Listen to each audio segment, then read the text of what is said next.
So when we looked at starting the newsletter, the thing I love about this business is I think newsletter businesses are hard to do. And they're getting harder, by the way. We can touch on that later. But they're very, very simple. And from day one, I had like some very simple questions that I had to answer. The first one is, could I find people interested in the topic of AI and convert them into newsletter subscribers? The second question is, once we had converted them into newsletter subscribers, could Matt, my co-founder and copywriter, keep them interested with good content? And third, once we had those interested readers, could I sell advertisement to companies? So there's three very simple questions.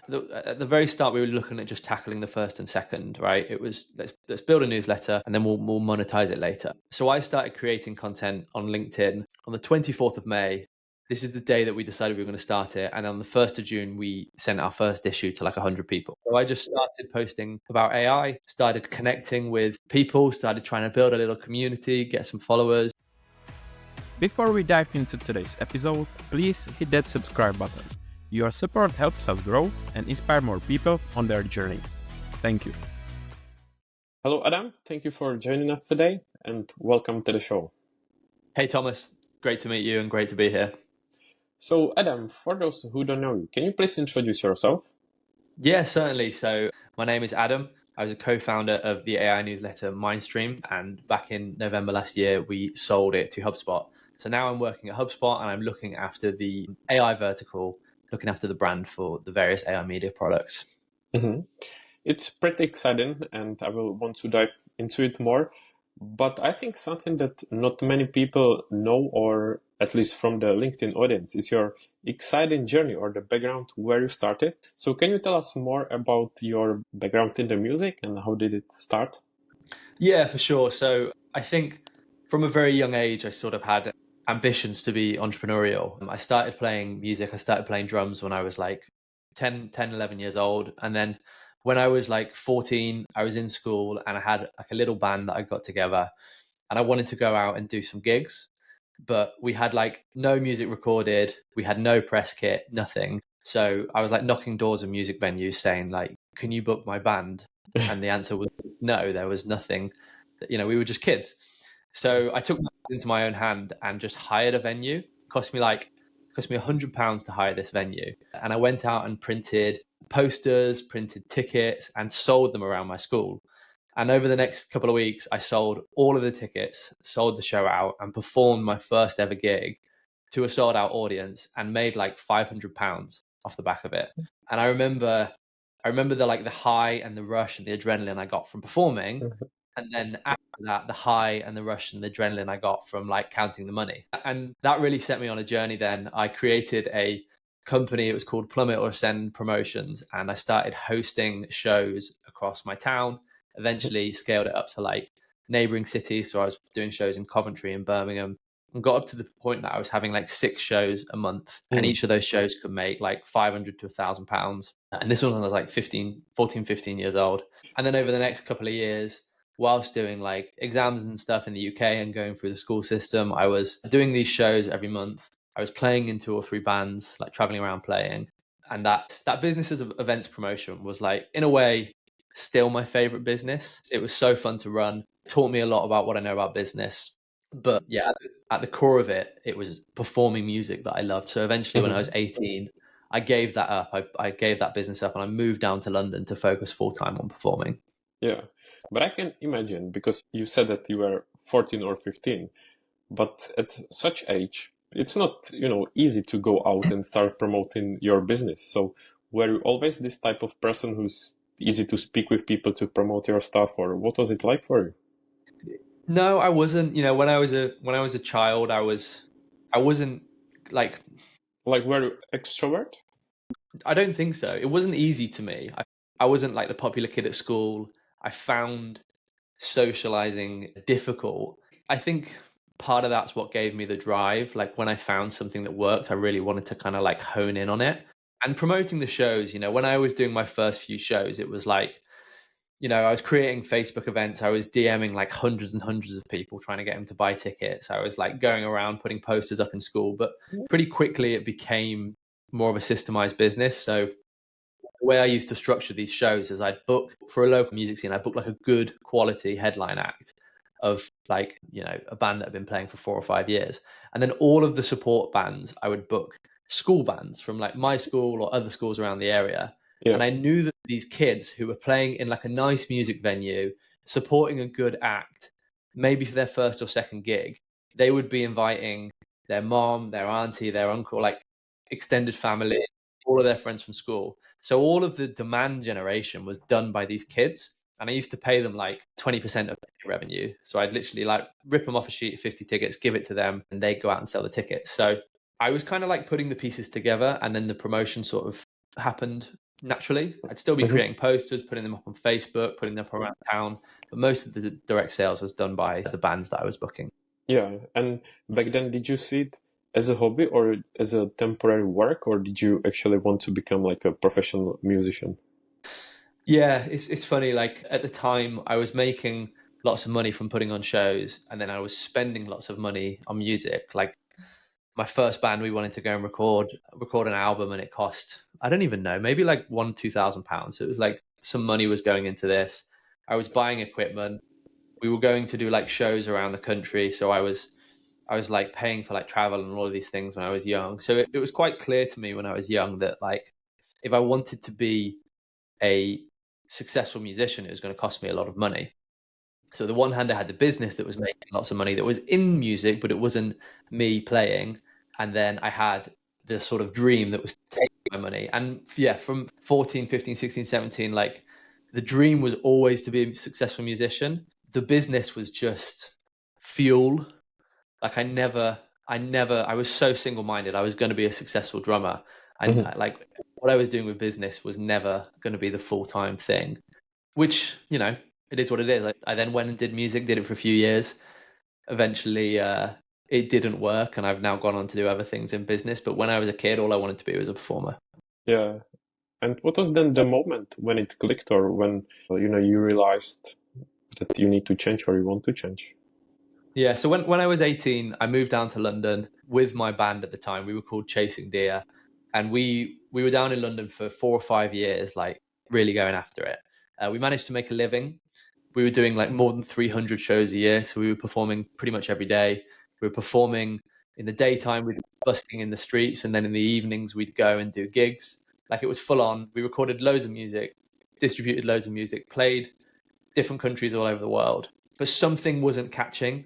We'd have these opportunities, like springboard opportunities.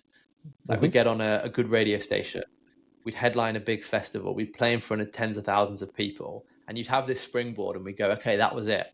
Now everything's going to follow up. Like we're going to have loads of interest online. We're going to get interest from record label or whatever it was.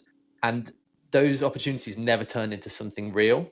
Mm. And once 10, 15, 20 of these springboard moments where I went, that's it. We've made it now. Like we've gone above some sort of level. Once so many of those passed, I realized that the problem wasn't like our work ethic and our output and like our business strategy. It was the quality of the music that we were making. We just weren't good enough. We didn't have clear enough of a message. We didn't have enough of an emotional connection with our fans. At the same time, it coincided at the point where I was starting to sort of worry about this as a long-term thing, coincided with COVID happening, all the Oh yeah, gigs getting cancelled, and it sort of forced my hand. yeah. It's like a perfect timing with the COVID. I understand. And just out of curiosity, what were your favorite bands or your inspirations when it comes to music? Personally, like I like old music, so it's the Beatles, Simon Garfunkel, Dire Straits.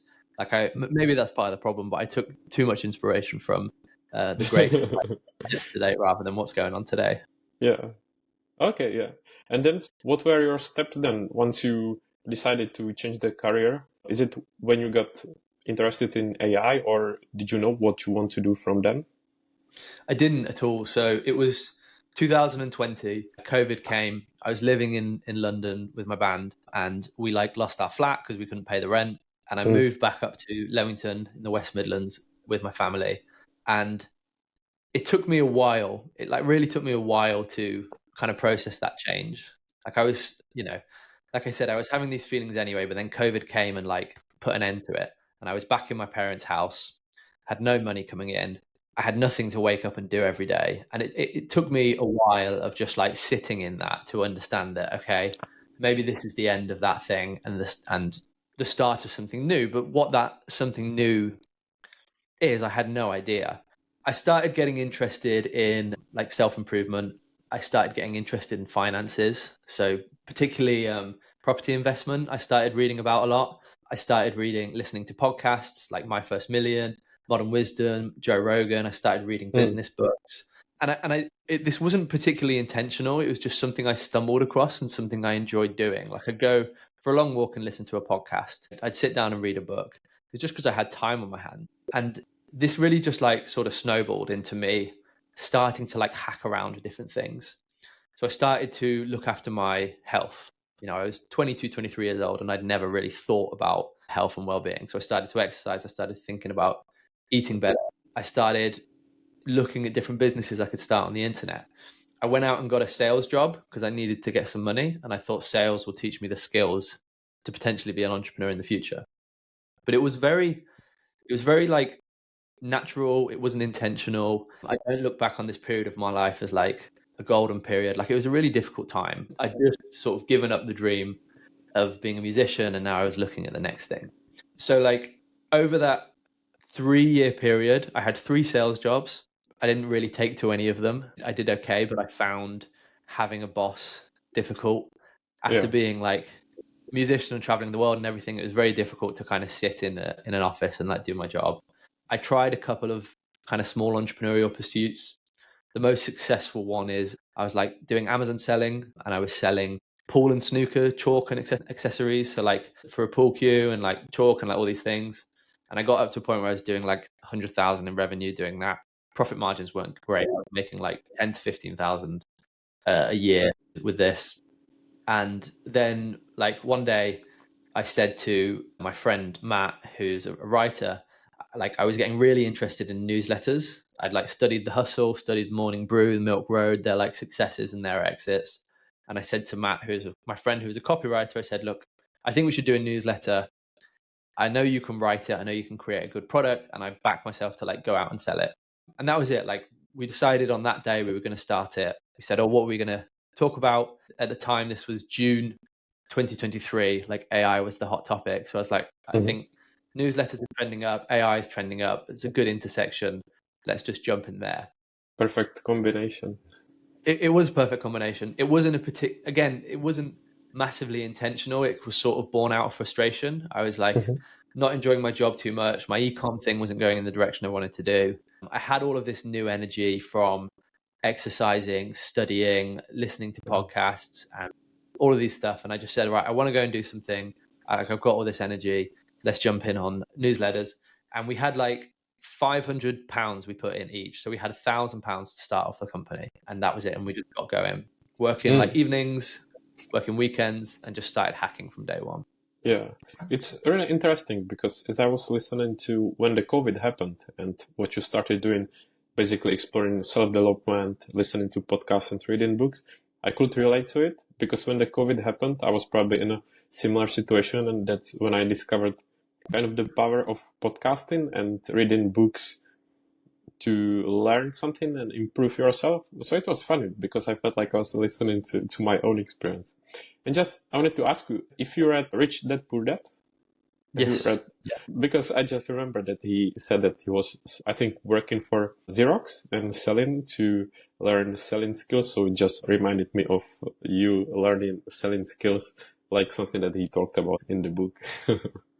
Yeah, it's interesting. There's a lot of examples of that where people go and sell to learn sales and to learn interpersonal relations and all of this stuff. Normally in those great examples, you find people are doing like door-to-door sales, or like you hear a load of people like Mormons who say like when they go out and they have to go door knocking for 2 years, they learn those skills. And it's like you're going to speak to 30 or 40 people a day and you're really going to like master that art. You're going to get the gift of the gab. My intention was great going into sales, but I totally went into the wrong industries. I went into sales industries that have incredibly long sales cycles, like 3 to 5 years. So I wasn't doing 50 sales calls a day. I was maybe spending a week to identify one prospect and then spend like 3 months trying to break them down. It's a very different thing, very different skill. But still must have been great experience because it's obviously, I would say, stepping out of your comfort zone, trying to sell something if you haven't done that before, and probably face rejection as well. Of course, it was probably different if it was less frequent, but I guess a good experience for sure. It was a good experience. I was, like I mentioned, I was sort of lost looking for something to do. I think the routine was very important to me at that point in my life. Getting up, driving to work, driving back from work, fit exercise and stuff around that. Like I think it locked me in. But I also think it really showed me what I didn't want to do. When I was getting these entry-level sales jobs, making 25,000 pounds a year, and I looked at the potential ladder, like maybe if I work really hard, I can become a sales manager and manage 3 or 4 salespeople. And with my like personal finance goals and the amount of money I wanted to make, I just became very clear to me very early on that like working my way up from the bottom of a company is going to take a very long time. And also I don't have the willpower. I don't have the patience to do it. I know, I understand. And if we move forward to when you started the newsletter, what was it like in the beginning? Was it something that you enjoyed and you were looking forward to doing? Yeah, 100%. I was very bullish on the industry. So when we looked at starting the newsletter, the thing I love about this business is I think newsletter businesses are hard to do, and they're getting harder, by the way. We can touch on that later, but they're very, very simple. And from day one, I had like some very simple questions that I had to answer. The first one is, could I find people interested in the topic of AI and convert them into newsletter subscribers? The second question is, once we had converted them into newsletter subscribers, could Matt, my co-founder and copywriter, keep them interested with good content? And third, once we had those interested readers, could I sell advertisement to companies? So there's 3 very simple questions. At the very start, we were looking at just tackling the first and second, right? It was let's build a newsletter and then we'll monetize it later. So I started creating content on LinkedIn on the 24th of May. This is the day that we decided we were going to start it. And on the 1st of June, we sent our first issue to like 100 people. LinkedIn, I created like a totally new account. I know on LinkedIn, you're not supposed to have 2 accounts, but at the time I did. I had one that I was using for like my sales job. And then I created a new like influence account. And I just started from like day one. I'd spent time on LinkedIn doing sales outbound. So I followed various creators. I'd find myself like scrolling through LinkedIn when I was pretending to do my job. So I'd spent some time like on the platform. So I just started posting about AI, started connecting with people, started trying to build a little community, get some followers. And, day one, I was getting hundreds of impressions on posts. And then after a week, 2 weeks, I was getting thousands. And anybody who was commenting, anybody who was liking, I was DMing them and just begging them to sign up to the newsletter. And this is basically how we operated for the first month, 2 months. I was hacking away on LinkedIn, trying to build a following there and convert subscribers. And my co-founder, Matt, was just writing the newsletter every day, 7 days a week. And we were doing both of this whilst we were both working other jobs. So yeah, that's how we started. And I absolutely loved it. Like I fully believed in the fundamentals of what we were doing. I didn't know how long it was going to take, but I knew that once we had a few thousand subscribers, we'd be able to start selling some ads. And then I'd trust myself to build relationships with those advertisers and eventually get them onto long-term deals. And then, every few thousand more subscribers you're adding, you can increase your prices and we'll just go from there. Yeah. And you started from the beginning with the frequency to send it every day because it's a lot. So you knew that you can keep up or you can continue? Yes, I posted every day on LinkedIn and Matt wrote the newsletter every day. The fundamental belief behind doing a daily newsletter is if you're operating on an advertisement model, if you send 7 days a week, you have 7 ad slots to sell. If you send 1 day a week, you have 1. So it was a non-negotiable. The newsletters I'd studied, the Hustle, Milk Road, Morning Brew, they were daily newsletters. This was the model I'd studied. This was the model I wanted to operate with. And, I said to Matt, when we sat down to do the business, I was like, can you give me 3 months of your life Yeah. to work really fucking hard and keep putting this out? If you can dedicate that, like, I promise you I can turn this into a business. It was incredibly difficult. I know for a fact that Matt wrote some of the early issues of Mindstream at like 3 a.m. when he was drunk after a night out. Don't tell anyone. There was a period, like, it was only 2 weeks after we'd started, where he went to the Glastonbury Festival and I wrote the newsletter for like 4 or 5 days. And I'm not a writer. I certainly wasn't a writer then. So yeah, in the start, it was like very hacky, but I fully believed in the model of daily. I also knew that, daily you can build a habit with your audience. So we just worked incredibly hard. It took a lot of time. It took Matt 3 to 4 hours to write the newsletter. He was working 8 hours a day as a copywriter, and then coming home and writing the newsletter in the evening every day. It's not easy, but we just viewed it as a sprint. I made Matt believe that this was going to enable him to leave his job eventually. So we just started and kept going. It's impressive, yeah, and shows the consistency. And if you believe in the vision and keep working on it, that pays off in the end. 100%. And when you look at LinkedIn, I was building my personal brand on LinkedIn at the same time as we were building the newsletter. And LinkedIn, when we started, it was, can we use LinkedIn to generate subscribers for Mindstream? It quickly became much bigger than that. LinkedIn, I don't remember exactly, but I got to, 1,000 followers after maybe a month, and then 10,000 after a couple of months. Like, it was very slow to start with, but there was a point where we had, maybe 2,000 or 3,000 subscribers in the newsletter, and I was pushing 10, 15, 20,000 followers on my LinkedIn. So the LinkedIn became not just a way to generate subscribers for the newsletter, but also a way to generate revenue. In the very early days of Mindstream, we were working with companies to advertise their products, and they were more interested in me posting about their products on LinkedIn than advertising them in the newsletter. But suddenly LinkedIn became so much more important, and we were doing 90% of our early revenue on LinkedIn. And actually, why did you decide for the LinkedIn as the platform? Because you could pick like any other platforms, but was there a reason for choosing LinkedIn specifically? Yeah, I think our target audience was on LinkedIn. If you compare LinkedIn across X and Instagram and TikTok, it's in theory got the smartest audience with the most money. So that's one reason why.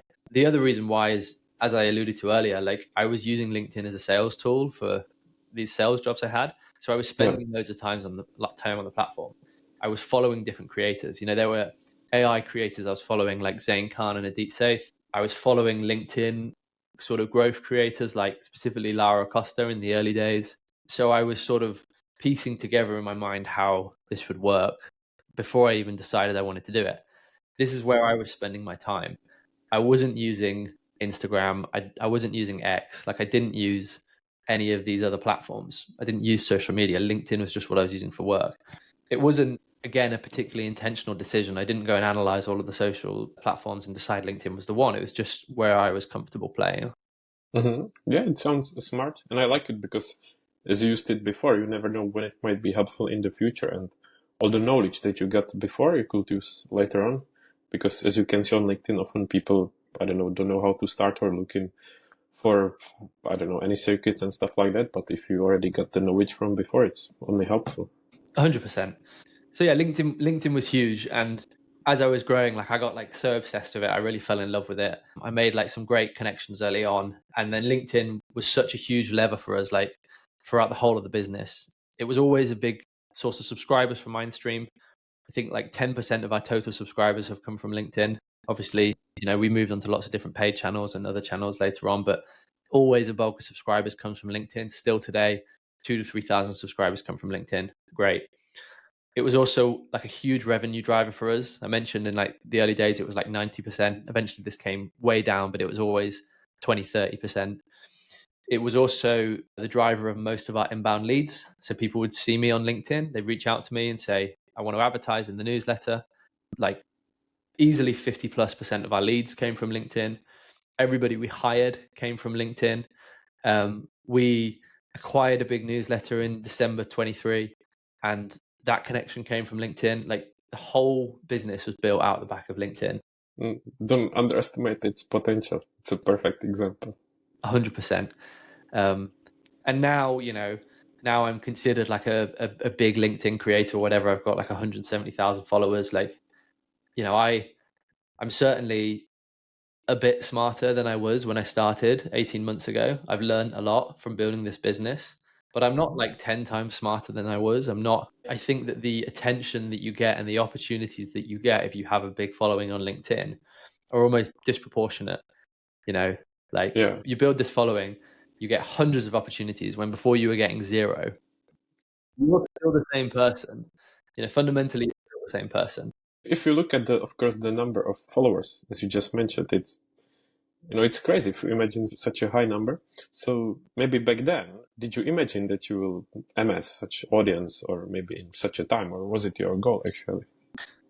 No, day one, it was just, can we get some subscribers to Mindstream to validate the idea? It was never it was something we were tracking, of course. But from day one, we didn't see that we were going to monetize LinkedIn. We didn't see that all of our hires were going to come for it. We didn't see that, all of our advertisement was going to come from it. It was just like the first thing we did. Of course, when I started growing and I got to like 10,000, then you can start to think about it and model it out. And at the same time, 3 months after we created my account and started creating content on my account, my co-founder then created his account. He's now got 130,000 followers. So we have these two Catching up. catching up. We have these two big LinkedIn accounts that drive millions of impressions a week for the Mindstream name. Obviously, now we've sold the company to HubSpot. It's very powerful in those negotiations to say, we also have these huge personal brands that can now be associated with HubSpot. I get asked to come on podcasts like your podcast and others. It just creates insane opportunities. Yeah, and just as you mentioned it, I'm not sure to what extent you can talk about it, but how did it happen, the acquisition by HubSpot? Yeah, so HubSpot acquired The Hustle in 2021. The Hustle is like the main inspiration for Mindstream. I would have Matt, my co-founder, and Maria, our copywriter, study The Hustle. We studied all of the newsletters, but predominantly we studied The Hustle. They were my inspiration for the business model. My favorite podcast is My First Million with Sam Parr, the founder of The Hustle, and Sham Puri, the founder of The Milk Road. The Hustle is a business and tech newsletter, and The Milk Road is a crypto newsletter. And when Shan started The Milk Road, like a couple of years after the acquisition, he just copied Sam Parr's playbook, like very publicly. They built it sort of out on MFM, and he had his exit. So most of my learnings came from the core of Sam Parr starting The Hustle. So we were going ahead and building it, and then working with a sort of independent ad sales guy called Jake. He emailed me one day and said, I've got some interest from HubSpot to advertise in your newsletter. This was in February 2024. And I remember it was like Friday evening. It was like 8 p.m. and I was doing this like negotiation to sell. Initially, I think it was 4 ad slots we sold to HubSpot. And that for me was just like an absolute huge win. It was an absolute huge validation of what we were trying to do. HubSpot are by far the biggest company that had advertised with us, but not for a minute did I think it would really go anywhere. I thought that it was, they were just buying ads, and they were buying ads in all of the major AI newsletters and other newsletters. They were very active in this game. They found a really smart way to monetize newsletters by creating amazing lead magnets and placing them in newsletters. So they started advertising with us. We then built up a little bit of a relationship, and they were advertising with us regularly, became one of our biggest customers. And yeah, I can't go too far into the details, but basically they saw great returns on their advertisement with us. And they also aligned with our tone of voice, our writing style, the way we were choosing to report on the news. It aligned with their media network of brands. And yeah, soon after advertising with us, we started talking about the acquisition. Wow, it's impressive. And did you maybe for a single moment, or did you even think that you don't want to sell it, so it stays maybe yours? And because obviously you build it, so you wanted to keep it for yourself instead to give it away? I think in life, people talk about regrets a lot, and they'll try to live their life with no regrets. People think about, lying on their deathbed and having all of these regrets. The way I think about regrets is that whenever you have a 50-50, whenever you have a decision to make out of two things, you can regret both things. If you are choosing to go to the cinema or go to a nightclub, right? If you go to the cinema, you may still regret not going to the nightclub. And if you go to the nightclub, you still might regret not going to the cinema. There isn't always a right or wrong decision. Sometimes with decisions, some are more right or more wrong. So with these big decisions in life, the exercise I try and think about is, which choice can I live with the regret of? Okay, so with selling my company to HubSpot, there is regret in that I would have loved to see what me and my co-founders and our investors and the team we had at that time could have done with the product on its own. So there is a parallel universe where I'd love to run that out. But what we're now doing at HubSpot, where we're taking the brand, the opportunities that are available to me now is inside of HubSpot, the opportunities that are available to me because I'm associated with HubSpot, the people I'm sitting in a room and talking with on a daily basis, it's insane. It's like, for me, it was just what I thought the deal could be was better than the alternative. And what the reality of what the deal is 10 times better than what I thought it could be. So yeah, in short, I'd love to run the business and see what I could do with myself, but weigh it up next to the reality, like it's such a clear decision. Yeah, to be honest, you gave good reason, and so I totally understand, and it makes sense. And I'm not sure if you can talk about it or to what extent. So if you cannot, don't answer. But has like your, let's say, control or what you can write about, or to what extent do you have to listen to them when it comes to your work as compared to before? If you can, like, I don't know, write as freely as before, like when it comes to creativity, or if it changed. So my co-founder, Matt Village, he was the editor-in-chief of Mindstream forever. He always has been. And after HubSpot acquired us, he was employed and put in place as the editor-in-chief of Mindstream. So his day-to-day hasn't changed. He has full creative control over the product of Mindstream. Of course, we don't own it anymore. So in theory, they could sack us. In theory, if they didn't like where we were going with the product, that they can sack us. But as it stands right now, we are incredibly invested in what we're doing with the brand. They believed in our vision. And me and Matt are still in charge of where we're taking the editorial strategy. The only difference now is we have access to some of the greatest minds in the industry to consult with where we might want to take it. Want to take your podcast to the next level? At Epic Story, we help you launch, improve, and market your podcast with expert guidance. Whether you're just starting out or refining an existing show, we've got you covered. Visit epicstory.digital and bring your epic story to life. So then, speaking of the vision, would you be willing to tell us more? What are the plans for the future? Yeah, of course. So in an editorial lens of Mindstream, what it does now is we are very, very good curators of the news. So every 24 hours, a load of stuff happens in artificial intelligence. Matt and Maria, the writing team, will go surf the web, find out what's interesting. So like as a first point, they just like filter out all of the hype and all of the rubbish and find the really interesting takes. And then they compile that into a format that's very easy to read. And as they are excellent copywriters, they are able to pick out the things that really matter to you. So if you are interested in AI and you're overwhelmed by everything on social media, you're overwhelmed by the pressure of your like boss who maybe wants you to be using AI some more, and you feel like you have some FOMO, if you subscribe to Mindstream, you'll just get a 3-minute review every morning of what's happening. That's what we are now, and I think that we are the best in the industry at doing that. Where I want the editorial to be in 1 to 2 years is looking at that curation and taking that up another level. So we are not only curating the news of what's going on, we are also curating the voices of some of the best minds in AI. So at HubSpot, just inside HubSpot, we have some insane AI experts. We have Damesh Shah, the CTO of HubSpot, who has built out Agent AI and is constantly building and innovating with AI inside HubSpot and then with everything else he's doing.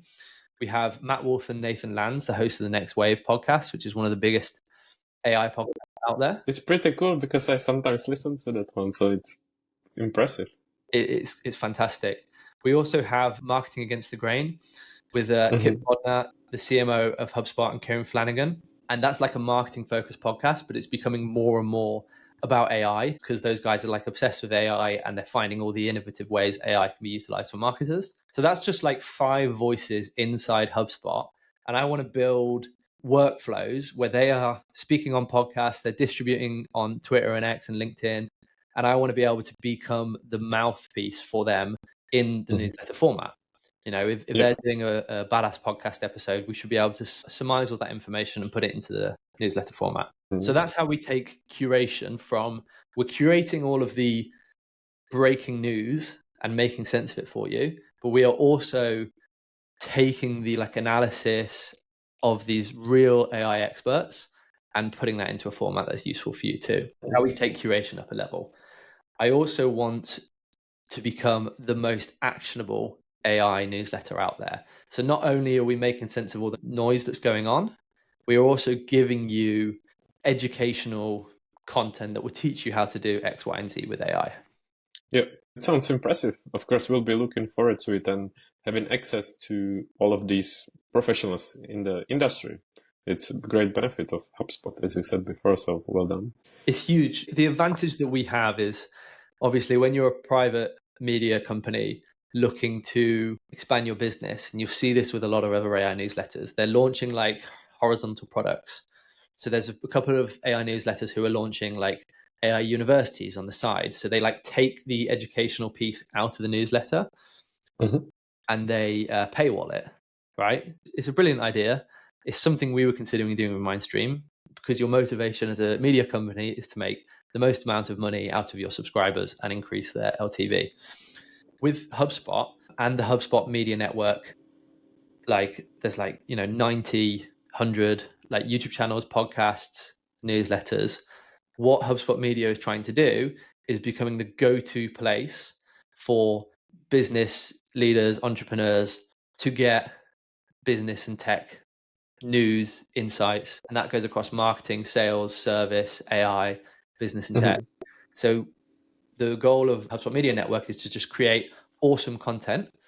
And like a secondary goal of that is that these people who like trust HubSpot Media as the place to be for all of this content eventually are going to become HubSpot users later down the line because they have built up all of this brand trust and authority. So when we're going out there with a goal to like make an awesome product, we don't have to monetize it in the same way as these private companies who have to launch all of these products. We can focus on creating this amazing free product and giving away like the best possible content with no compromise because we have different goals to these private companies. And that's one of the best ways. That's one of our most unique advantages that we have as like a small media company inside a huge SaaS company. Yeah, it's very smart and it sounds great. And what about when it comes to building your personal brand, such as on LinkedIn? If you even have time, do you plan to grow it and keep building as well? 100%.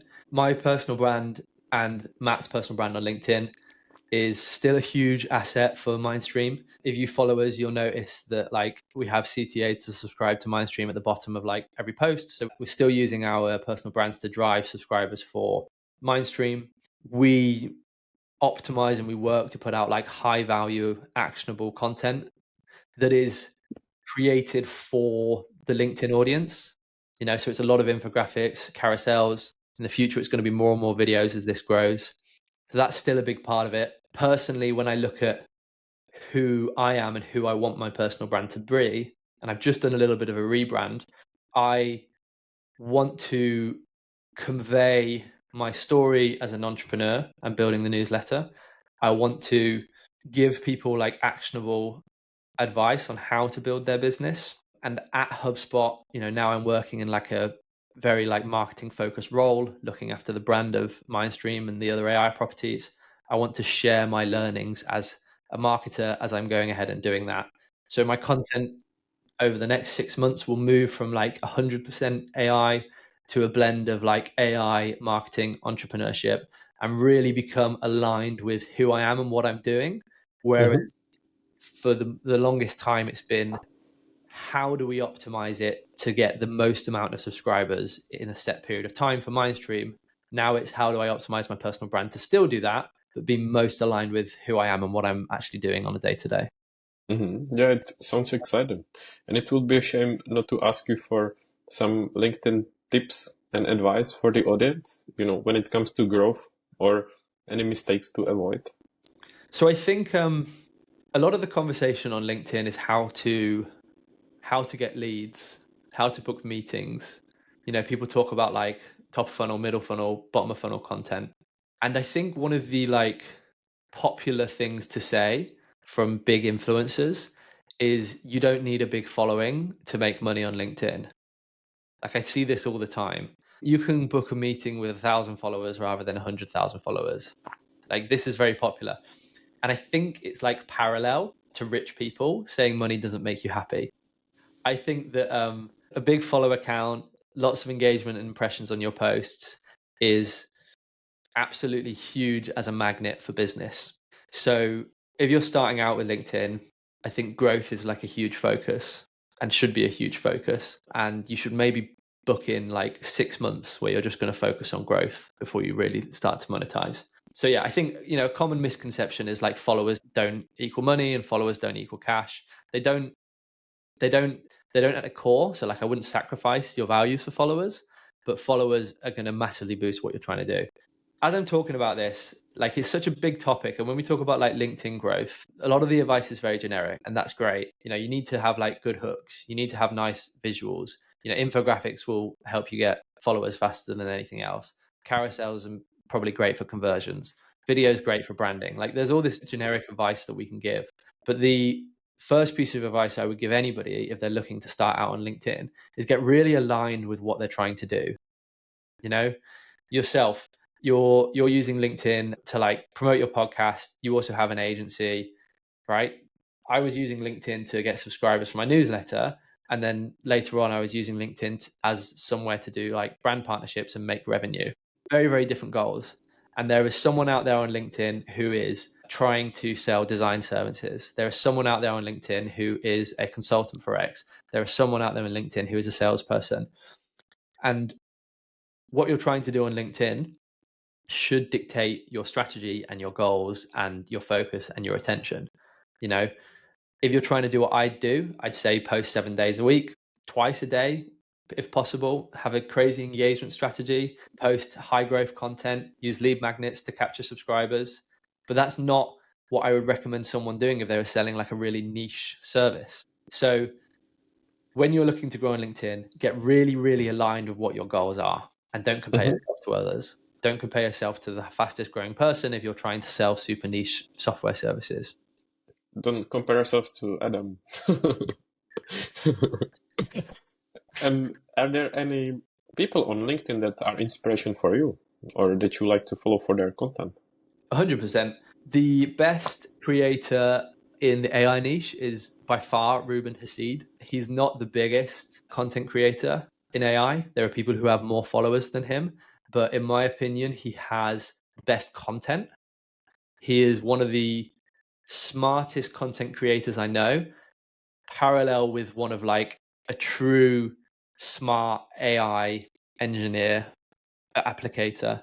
He spent a long time creating a following and monetizing like incredibly well with brand partnerships. And then for the last, I think maybe a year, he's been building EasyGen, and he has been like super successful in building a tool that works really well to create LinkedIn posts, and then has been super successful in marketing it in really innovative ways. He got 2 of his employees and built their LinkedIn accounts in public, wrote their LinkedIn posts using his tool, and grew them to like millions of impressions and tens of thousands of followers in just a month as like a case study for what the tool can do. He's like a very smart marketer, very, very smart brand guy, and one of the best content creators on LinkedIn. I agree. And just as we are recording recently, he got some new brand ambassadors, some really impressive names. Maybe you've seen, maybe not, but it's just to prove the point that I agree. He's an amazing creator, very smart, and amazing product. Yeah, for sure. I remember when he like announced EasyGen the first time, I was like a little bit skeptical. I was thinking like, I genuinely think Ruben is like a great entrepreneur and a great business person. And I was thinking this opportunity he has identified is like too small. He should go and do something bigger and better. This was like so wrong on my behalf. Creating EasyGen is like so aligned with him, very successful LinkedIn creator, creating content in AI, which is what he's used to build EasyGen. Incredible opportunity for distribution. And yeah, as you'll see now, he's just launched these new partnerships. I don't know the ins and outs of them. I don't know the details, but I'm sure they're going to provide a lot of value for him and a lot of value for the audience. I agree, and I'm looking forward to seeing it because just some amazing creators. And Adam, just to be aware of time, we'll ask you a few last questions. So we discussed it in the beginning, but what will be some books that were influential to you and that you would recommend to audience? It's a good question.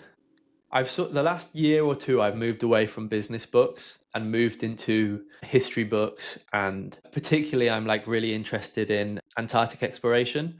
So my favorite book, which I read like every 3 months, is Endurance. And it's a story of Shackleton's failed trans-Antarctic expedition. I read this book so regularly because it's like a great story of endurance, of survival, of leadership. And for me, whenever I'm like struggling in life, like I'm stressed out about work or I'm stressed out about my personal life or whatever, it really grounds me that like, we all have it incredibly easy in the 21st century. So I like to read about exploration and hardships for inspiration, but also grounding.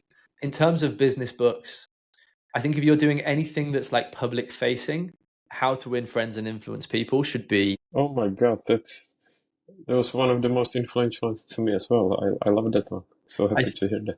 I have it here, like on my desk. I keep it here. I flick through it regularly. I read it often. Every time I go into a new job or a new, opportunity where I'm going to be spending lots of time with specific people, I reread it cover to cover because I think it's very grounding. I think it's got really good core fundamentals.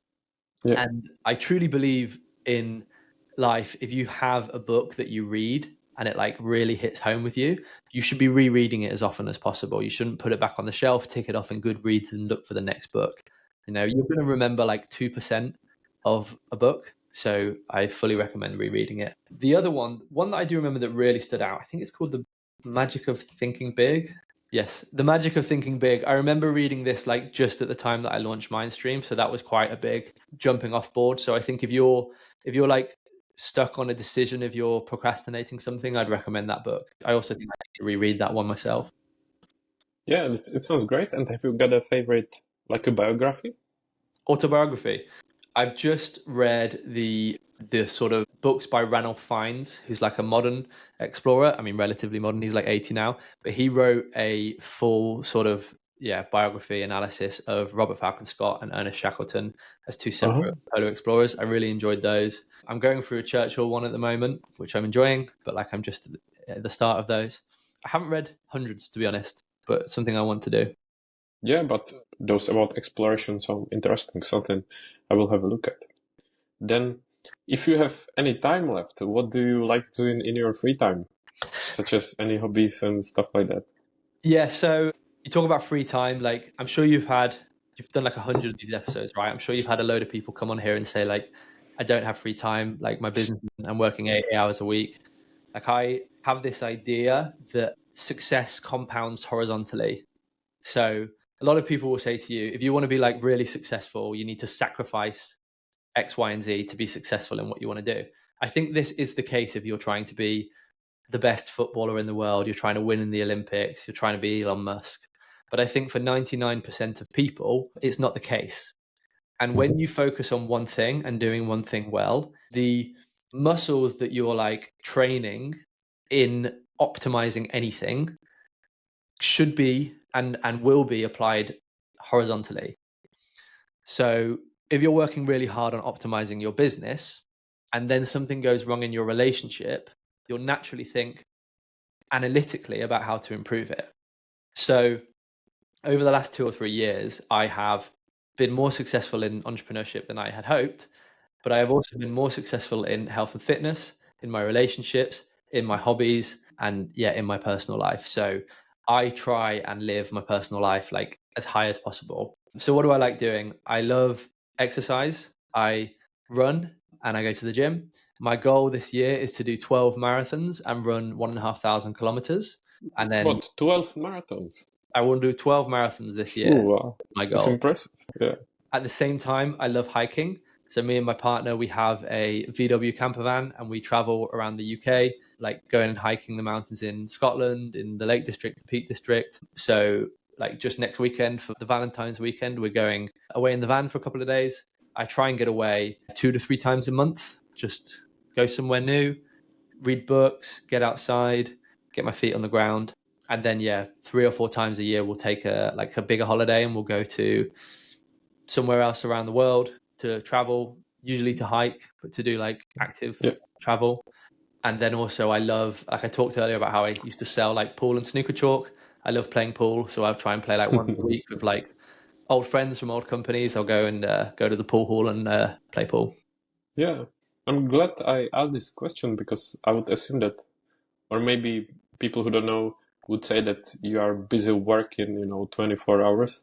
But as you said, it's important to prioritize your free time as well and enjoy your life. So it's great. It is. I look at the weekends, and sometimes me and Hannah will have a weekend where we don't really do anything. Like maybe we think of it as like a refresh weekend. We're gonna like clean our house, do the washing, like walk the dog, whatever. And we get to like Sunday night, and we got to go back to work on Monday, and we feel exhausted. We feel tired, right? Well, really, we should feel refreshed because we've like relaxed over the weekend, tidied the house, and done all this stuff. I remember specifically one trip last year. It was in the summer and we went really far. We drove for like 3.5 hours. We went to the beach. We camped, beautiful sunshine. I ran on the Saturday and the Sunday. I ran a 10K. We also like in the sea all day, like barbecuing food and everything. And when we were driving back, it was 8 p.m. that I set off and we were going to get back at 11:30 on Sunday night and go to work Monday morning. And I have never felt so refreshed for that 2-hour drive back. Sun setting. I still had like sand on me, a little bit like tingly from the sun. And we got home, went to bed, and woke up that next day with so much energy. So I think when you go out and you do things that may tire your body, but they energize your mind, you're going to come into work and go out and kill.